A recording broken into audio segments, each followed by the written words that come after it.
Any questions? I'm just looking over my notes. And I know it's about 8 of, and I'm okay. I think, and when I'm able to do a presentation, I have a coda, and I'm going to read it to you. And it's 2 parts. A, to have the drummer playing more musical, not so rhythmically. I don't care that you can play all these fast things, you can do all this crazy stuff. It doesn't do anything for me. I remember a great cartoon in Modern Drummer. It was 2 panels. And it was a guy, 2 people behind a drum set. And there's one, and it's like this, and you see splat, splat, splat all over the place, all over the place, all over the place. You see another one, another panel, and the guy's just playing time and goes, you got the gig. The beauty of playing the drum set is not fireworks, it's passion. We can all play as fireworky as you want over here, but it's not going to get you gigs. It's not going to keep you gigs. Okay? In the small group world, it's interaction, it's playing with each other, it's having a good time. In the big band world, you want a horn player to come up and say thank you at the end of the night because they never had to count the entire night. That's what you want them to say.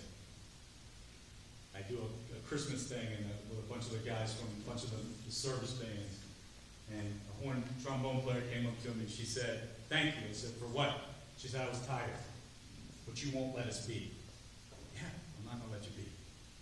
If it says kick on the end of 4, 4 is going to be there really hard, you can't miss the end of 4. If you miss the end of 4, it's your fault, not mine. Okay? And then this. Listening and knowing how to interact is the key.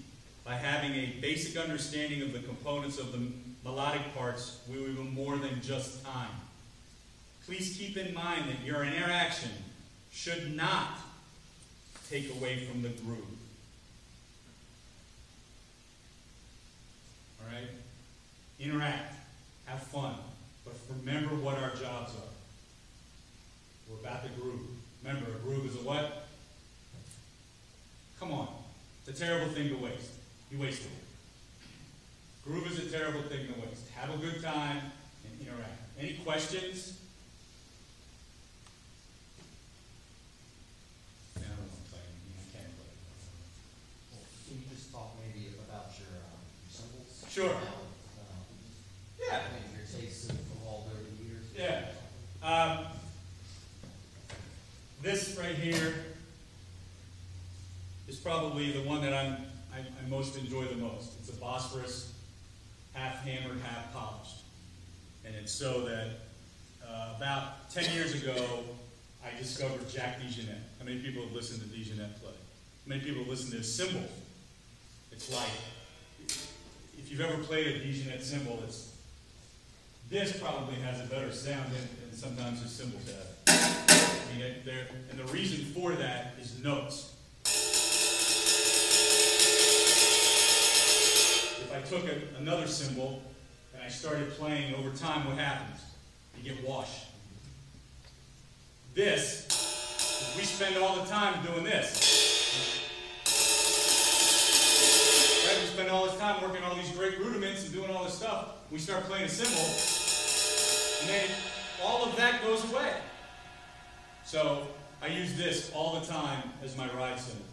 Whether I'm playing Latin music, big band music, it doesn't matter. This. I'm a big fan of colors.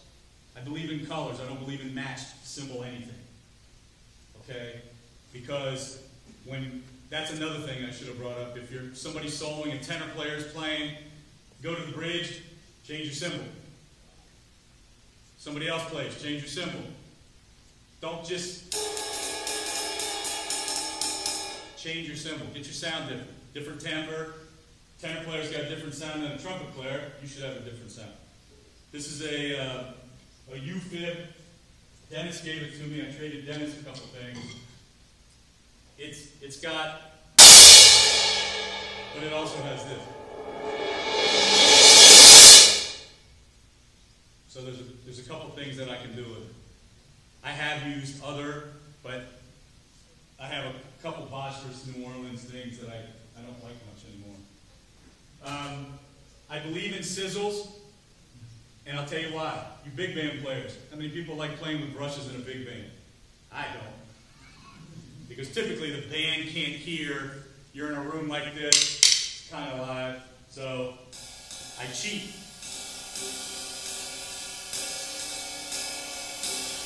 So you kind of get around it. Be careful, sometimes sizzles sizzle too much. And that's, you're going to get you'll get that complaint from those other musicians who like to give us a hard time. And then this thing, I found it a couple of years ago. I was doing a clinic, and they were sponsored by Dream. And Dream, you know, makes gongs and things like that. And if you go on my website, which is Neptunes.com, my last name, Neptunes, it was a joke when I was growing up, and I finally embraced it when I got old, when people started calling me Neptune. And you'll see me playing and using this, and I look at the bass player, my buddy Jason Gano, and I said, I'm taking that cymbal home with me. And I did. I bought it. And the reason for that is because it's incredibly dark. And now I use, these are Middle Eastern dancing, belly dancing bells.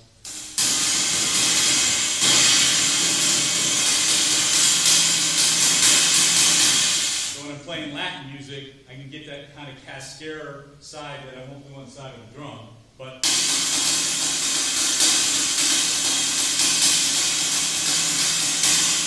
this thing also has the amazing ability to do this. And it's real quick. Where if you took a normal 22 and hit it, you'd be a problem. And I've also found that it has a pretty good